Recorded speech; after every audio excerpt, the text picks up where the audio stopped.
فرمایا انا انزلناه فی لیلۃ القدر وما ادراک ما لیلۃ القدر لیلۃ القدر خیر من الف شہر۔ اس سورہ مبارکہ کا ترجمہ تو آپ علامہ صاحب سے سماعت فرما چکے ہیں، اس کا شان نزول آپ کے سامنے بیان کرتا ہوں۔ شان نزول کیا ہوتا ہے؟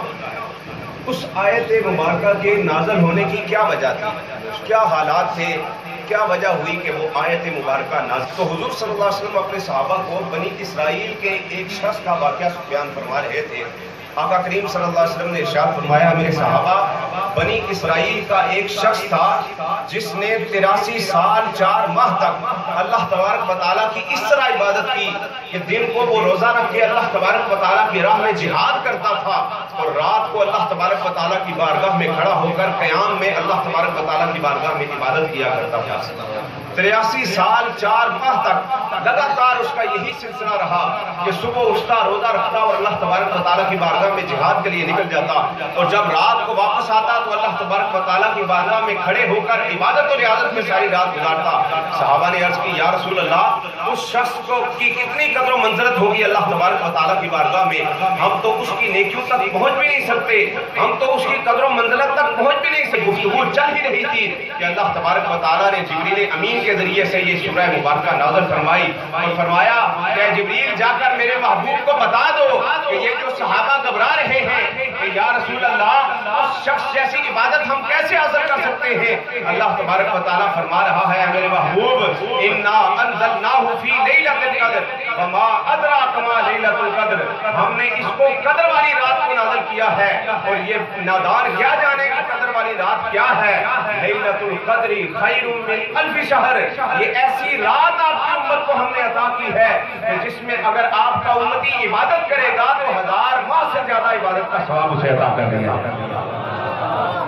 یہ اللہ تبارک و تعالیٰ نے ہمیں کس کے صدقے سے انعام عطا فرمایا؟ حضور کے صدقے سے۔ یہ ہماری خوش بختی ہے، خوش قسمتی ہے کہ اللہ تبارک و تعالیٰ نے ہمیں اپنے پیارے محبوب کی امت میں شامل فرمایا، اور یہ وہ نبی ہیں کہ جن کی امت میں آنے کے لیے بڑے بڑے انبیاء بھی ترسے ہیں۔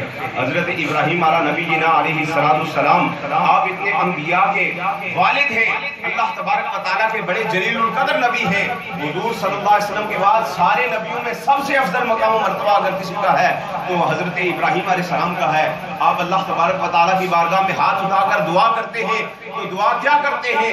ابراہیم علیہ السلام عرض کرتے ہیں، یا باری تعالیٰ، تو نے مجھے انبیاء کی وردیت عطا کی ہے، اپنا نبی بنایا ہے، خلیل بنایا ہے، یا باری تعالیٰ اس پر بھی میں تیرا کروڑ شکر ادا کرتا ہوں، لیکن یا باری تعالیٰ، اگر تو مجھے اپنے آخری نبی محمد کی امت میں شامل کرتا تو میں اور زیادہ خوش ہو جاتا۔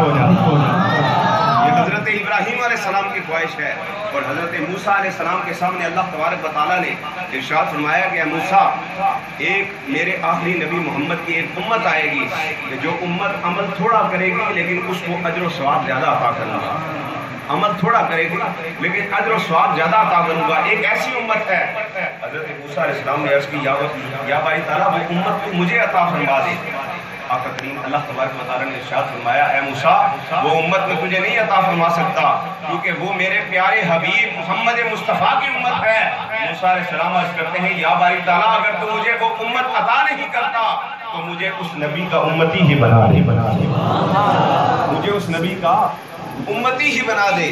یہ حضرت موسیٰ علیہ السلام کی خواہش ہے۔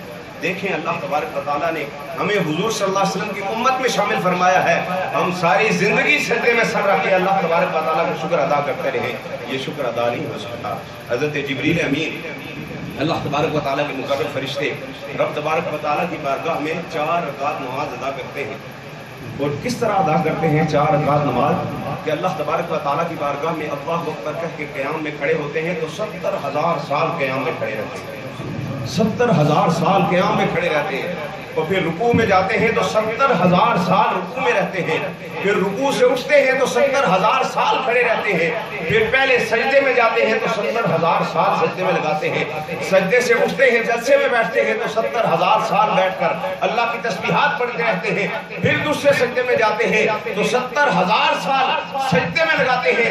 اللہ تبارک و تعالیٰ کی عبادات اور ریاضات کرنے کے بعد جب نماز مکمل کرتے ہیں 4 رکعت کی تو اللہ تبارک و تعالیٰ کی بارگاہ میں دعا کرتے ہیں، یا باری تعالیٰ آج تک تیری بارگاہ میں ایسی کسی نے عبادت نہیں کی ہوگی، یا باری تعالیٰ تو میری اس عبادت کو قبول فرما۔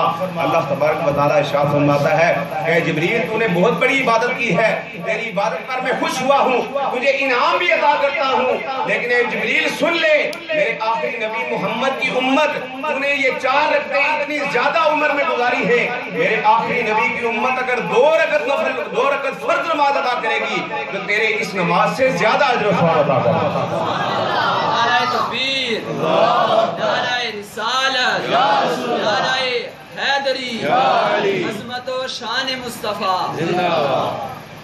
یہ آقا کریم صلی اللہ علیہ وسلم کی برکتیں ہیں۔ اللہ تبارک و تعالیٰ نے جب قلم کو پیدا فرمایا، سب سے پہلے جب قلم کو اللہ تبارک و تعالیٰ نے پیدا فرمایا تو فرمایا اکتب یا قلم۔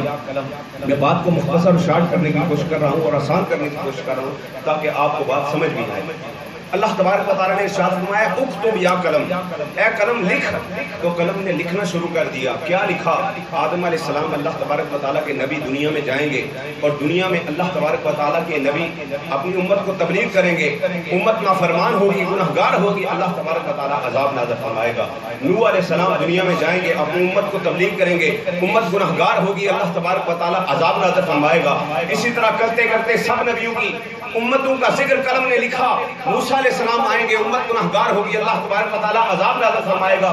عیسیٰ علیہ السلام آئیں گے، اللہ تبارک و تعالیٰ امت گناہگار ہوگی، اللہ تبارک و تعالیٰ عذاب نازل فرمائے گا۔ جب قلم نے لکھنا چاہا کہ محمد رسول اللہ اللہ کے نبی دنیا میں آئیں گے، امت گناہگار ہوگی، اللہ عذاب نازل فرمائے گا، تو اللہ تبارک و تعالیٰ نے ارشاد فرمایا تأدب یا قلم، اے قلم ادب نے لکھنا ہی ہے تو یہ لکھ آخری نبی میرا محمد دنیا میں جائے گا، امت گناہگار ہوگی، لیکن اللہ تبارک و تعالیٰ پھر بھی رحمت نازل فرمائے۔